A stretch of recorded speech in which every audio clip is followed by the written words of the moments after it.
Hello friends. जैसा कि आप जानते हैं कि 1 जुलाई 2017 से जीएसटी एप्लीकेबल होने वाला है और पूरे इंडिया में वो जो है रेगुलेट किया जाएगा। तो हमें कुछ चीज़ें इसके बारे में पता होनी चाहिए जो हम इस वीडियो में देखेंगे। जैसे जीएसटी में क्या क्या कंपोनेंट्स होंगे, किस किस तरीके का टैक्स रेट लगेगा, उसके बारे में थोड़ा सा हम सिंपल लैंग्वेज में हम इंफॉर्मेशन गैदर करेंगे।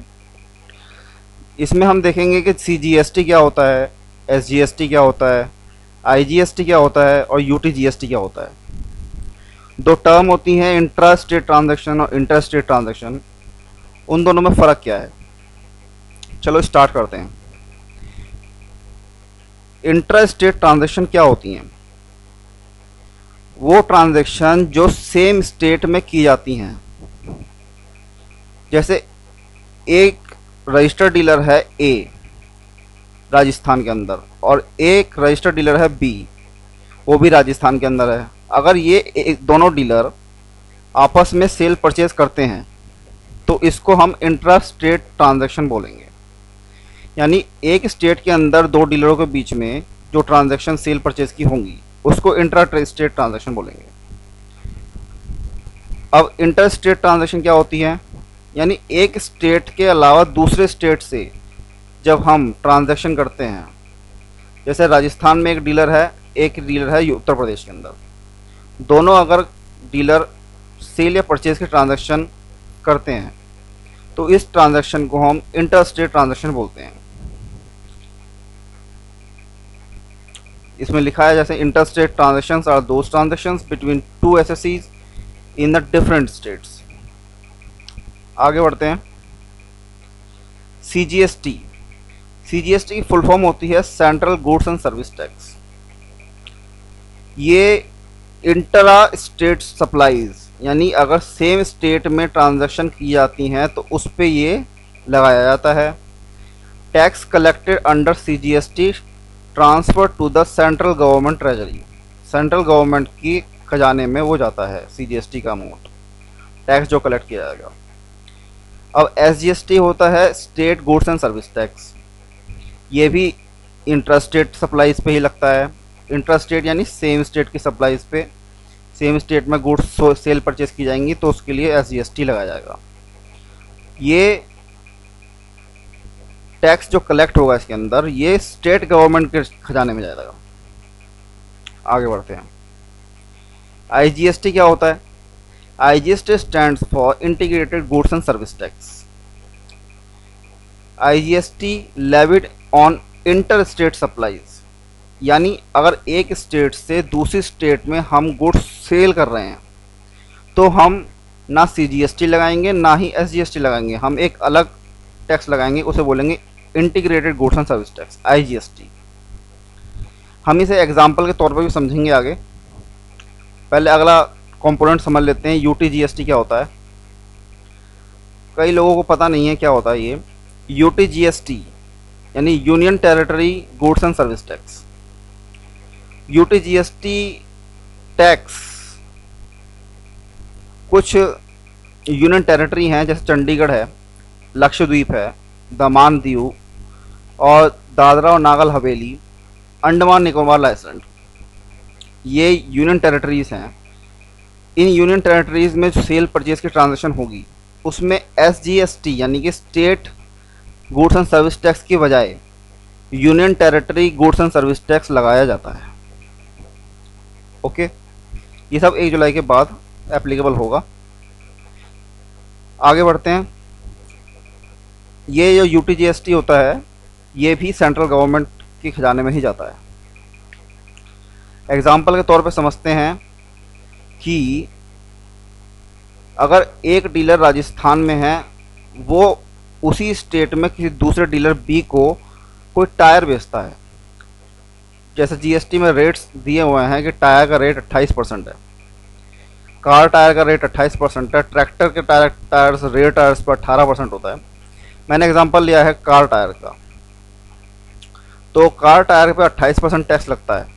तो अगर ए राजस्थान का एक डीलर है, अगर बी को बेचता है 10,000 रुपये में, 10,000 रुपये में, ये जो 10,000 रुपये है, तो इस पर किस तरीके से टैक्स लगेगा? 28%। इसमें दो पार्ट होंगे, 50% CGST और 50% SGST, यानी कि 28% का 50% हो गया 14% CGST, 14% SGST। 10,000 रुपये का हमने 14% निकाला, 1,400 रुपये SGST लगा और 14% CGST लगा। टोटल अमाउंट 12,800, यानी डीलर ए बी को जो इनवॉइस करेगा वो उसकी टोटल इनवॉइस की वैल्यू 12,800 होगी। ठीक है, अब आगे बढ़ते हैं। अगर राजस्थान का डीलर राजस्थान में ना बेच के किसी अदर स्टेट में बेचता है तो इसका मतलब कि अदर स्टेट का टैक्स लगेगा। अदर स्टेट में तो IGST लगता है, जैसे हमने अभी पीछे पढ़ा कि अगर इंटर स्टेट ट्रांजैक्शन है तो उस पर IGST लगता है। आज मान लो ए ने सी को, सी जो है उत्तर प्रदेश में डीलर है, ए जो है राजस्थान में डीलर है। ए ने सी को टायर बेचा है 10,000 रुपये का, तो उसमें IGST लगेगा, क्योंकि दो स्टेट हैं, एक स्टेट से दूसरे स्टेट में माल बेचा जा रहा है, तो IGST लगेगा 28%। 10,000 का 28%, 2,800 रुपये। टोटल इनवॉइस वैल्यू होगी 12,800 रुपये। आगे बढ़ते हैं। अब हम निकालते हैं कि जो ए डीलर है राजस्थान के अंदर, उसने दो सेल करी, एक डीलर बी को जो कि राजस्थान में था और एक डीलर सी को जो कि उत्तर प्रदेश में था। तो उस पर लायबिलिटी, ए पे क्या लायबिलिटी आई है? CGST की लायबिलिटी 14% की 1,400 रुपये, SGST की लायबिलिटी 1,400 रुपये और IGST की लायबिलिटी 2,800 रुपये। टोटल लायबिलिटी 5,600 रुपये आ गई। इस एग्जाम्पल में हमने एज्यूम किया है कि ए के पास कोई भी इनपुट टैक्स क्रेडिट नहीं है। आगे इनपुट टैक्स क्रेडिट का कैसे बेनिफिट लेंगे वो आगे के एग्जाम्पल में समझेंगे हम। आगे बढ़ते हैं थोड़े से आगे। अगर बी डीलर यानी राजस्थान में जिसने ए से परचेज किया था टायर, वो राजस्थान में आगे किसी डीलर डी को बेचता है और उसमें मार्जिन जोड़ता है, तो 10,000 रुपये पे ही वो अपना मार्जिन जोड़ेगा, ना कि 12,800 रुपये पे। ठीक है, GST जो लाया गया है वो कास्केडिंग इफेक्ट को रिमूव करने के लिए लगाया गया है, ताकि टैक्स पर टैक्स ना लगे। इसलिए जो 10,000 रुपये में उसने टायर खरीदा, हमने सपोज किया 20% का मार्जिन है उसका, तो 10,000 रुपये 20% का मार्जिन 12,000 रुपये हो जाता है। 12,000 रुपये पर अगर वो डी डीलर को बेचता है तो उस पर SGST लगेगा 14%, 1,680। CGST लगेगा 1,680, क्योंकि सेम स्टेट में है इसलिए SGST और CGST लग रहा है। अब हम निकालते हैं कि डी डीलर बी जो है, B for Bombay, B dealer जो है राजस्थान के अंदर, उसकी क्या टैक्स लायबिलिटी आई, क्योंकि उसने ए से परचेज भी किया है, आगे डी को सेल भी किया है। देखते हैं, इसका मतलब उसने SGST और 1,680 रुपये की आउटपुट टैक्स लायबिलिटी हो गई। ये जो SGST है ये उसकी लायबिलिटी बन जाएगी और ये भी लायबिलिटी बन जाएगी। तो इनपुट किसका लेगा देखते हैं आगे। उसकी SGST की लायबिलिटी आ गई 1,680 बी डीलर की, और CGST की लायबिलिटी आ गई 1,680 की। उसमें से वो इनपुट लेगा जो उसने परचेज किया था ए से, सेम स्टेट में था, इसलिए CGST का इनपुट मिलेगा 1,400 रुपये और SGST का इनपुट मिलेगा 1,400 रुपये। तो उसकी CGST और SGST टोटल नेट लायबिलिटी हो गई 280 प्लस 280, 560 रुपये आफ्टर एडजस्टिंग इनपुट। आगे बढ़ते हैं। अब इस ये तो हमने देखा कि सेम स्टेट में सेम डीलर कैसे लायबिलिटी कैलकुलेट करेगा आफ्टर एडजस्टिंग इनपुट। अगर हम एक स्टेट से दूसरे स्टेट में बेचें, यानी कि what if C dealer in Uttar Pradesh sold goods to E in Uttar Pradesh. जैसे हमने पहले एग्जांपल में देखा था कि सी ने माल परचेज किया था ए से जो राजस्थान में था, और ए ने सी को IGST पे बेचा था, तो सी के पास IGST का इनपुट है 2,800 रुपये का, और सी उस पर 30% का मार्जिन लगा के 13,000 रुपये बेचता है। 10,000 रुपये 30% का मार्जिन लगा 13,000 रुपये। उस पर उसने सेम स्टेट में ही डीलर है इसलिए SGST और CGST लगाएगा। 13,000 रुपये पे 1,820 रुपये इसने ये लगाया SGST, और 14% लगाया 1,820 रुपये CGST। टोटल इनवॉइस वैल्यू हो गई 16,640 रुपये। सी ने ई को बेचा है, सेम डीलर को, सेम स्टेट के डीलर को। अब देखते हैं सी पे क्या टैक्स की लायबिलिटी निकलती है, क्योंकि इसने परचेज किया था इंटर स्टेट से, यानी ए से परचेज किया था जो कि राजस्थान में था, तो इस पे इनपुट टैक्स क्रेडिट है कहाँ का, आईजीएसटी का, और इसकी लायबिलिटी बन गई है एसजीएसटी और सीजीएसटी की। देखते हैं कैसे लेते हैं। सी डीलर की जो आउटपुट टैक्स की लायबिलिटी निकली, इसके बाद सीजीएसटी का आउटपुट है 1820 और एसजीएसटी का आउटपुट है 1820, और इसके पास आईजीएसटी का इनपुट है 2800 रुपये। तो इसमें इसने किस तरीके से एडजस्ट करेगा इनपुट को, ये इसमें समझने वाली चीज़ है। ठीक है, इसके लिए हमें इसका रूल पढ़ना पड़ेगा। रूल क्या है? रूल है, अगर हम आईटीसी, हमारे पास सीजीएसटी की आईटीसी है, इनपुट अगर हमारे पास सीजीएसटी का है, तो पहले वो सीजीएसटी का इनपुट सीजीएसटी के अगेंस्ट एडजस्ट होगा। अगर कुछ इनपुट बच जाता है सीजीएसटी का इनपुट, तो वो रिमेनिंग इनपुट आईजीएसटी के अगेंस्ट एडजस्ट किया जा सकता है। इट मीन्स सीजीएसटी का इनपुट एसजीएसटी के अगेंस्ट नहीं किया जा सकता। ऐसे अगर हम दूसरे वाले टैब पे आते हैं, तो एसजीएसटी का इनपुट पहले एसजीएसटी के अगेंस्ट की लायबिलिटी के अगेंस्ट एडजस्ट किया जाएगा, और रिमेनिंग अगर कुछ बचता है एसजीएसटी का इनपुट, तो वो जीएसटी आईजीएसटी के अगेंस्ट एडजस्ट किया जाएगा, इस आईजीएसटी के अगेंस्ट एडजस्ट किया जाएगा। यानी सीजीएसटी के अगेंस्ट एडजस्ट नहीं हो सकता।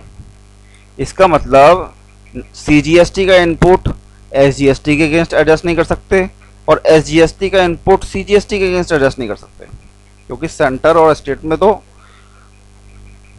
बनती नहीं है। आगे बढ़ते हैं। आईटीसी ऑफ आईजीएसटी, आईजीएसटी जो खुद ही सेंटर है, तो वो दोनों को देता है। आईजीएसटी का इनपुट पहले आईजीएसटी की लायबिलिटी के अगेंस्ट एडजस्ट करेंगे फुल्ली, फिर सीजीएसटी के अगेंस्ट, फिर एसजीएसटी के अगेंस्ट। ठीक है, इस वाले एग्जाम्पल में हमारी लायबिलिटी बनती है सीजीएसटी की और एसजीएसटी की, और हमारे पास है इनपुट आईजीएसटी का। यानी आईजीएसटी का इनपुट है, हमारे पास आईजीएसटी की लायबिलिटी नहीं है, हमारे पास सीजीएसटी की लायबिलिटी है। तो पहले जितना भी आईजीएसटी का अमाउंट है, सारा का सारा सीजीएसटी के अगेंस्ट एडजस्ट करेंगे। इसलिए हमने 2800 रुपये जो कि जीएसटी आईजीएसटी का इनपुट था हमारे पास, उसमें से 1820 रुपये सीजीएसटी के अगेंस्ट एडजस्ट कर लिया। बाकी हमारे पास 980 रुपये का इनपुट बचता है आईजीएसटी का, जो कि हमने एसजीएसटी यानी कि state goods and service tax के अगेंस्ट 980 रुपये, जो कि 980 रुपये है, इसको एडजस्ट कर लिया। बाकी जो 840 की लायबिलिटी बनती है, वो हमें जो है कैश लेजर के थ्रू डिपॉजिट करनी पड़ेगी। ये हमारा इनपुट का रूल है। इसमें ये हम समरी देख लेते हैं ताकि कॉन्सेप्ट को ब्रीफ किया जा सके। एक डीलर था ए राजस्थान में, उसने 10,000 का माल बी को बेचा था, 10,000 का माल सी को बेचा था। बी राजस्थान का डीलर है, सी उत्तर प्रदेश का डीलर है। 10,000 रुपये पे बी को 1400 रुपये का इनपुट मिलेगा सीजीएसटी का, 1400 रुपये का इनपुट मिलेगा एसजीएसटी का, जो कि ये अपनी आउटपुट टैक्स लायबिलिटी के अगेंस्ट एडजस्ट कर सकता है। ठीक है, और आगे बी अगर किसी डीलर आगे डी को बेचता है, तो इसने जो भी सामान बेचा उस पे जो भी जीएसटी होगा उसका इनपुट डी को आगे मिल जाएगा। उसी तरह सी ने ई को माल बेचा था, तो इसकी जो आउटपुट टैक्स लायबिलिटी बनेगी, उसमें से 2800 रुपये का ये आईजीएसटी का अमाउंट इसका इनपुट बन जाएगा, जिसका वो क्रेडिट ले सकता है। इस टैक्स को समझने के लिए हमें आईटीसी का रूल समझना बहुत ज़रूरी है। बाकी टैक्स बहुत इजी है, इसमें कोई कॉम्प्लिकेशन नहीं है। ओके सर, ये I am Ghanshyam Sharma. If you like my video and want to learn more about GST and its compliances, you have to subscribe on my channel. Please subscribe to my channel like it. If you want to share it to other people's, it will be more delightful for me. Thank you so much.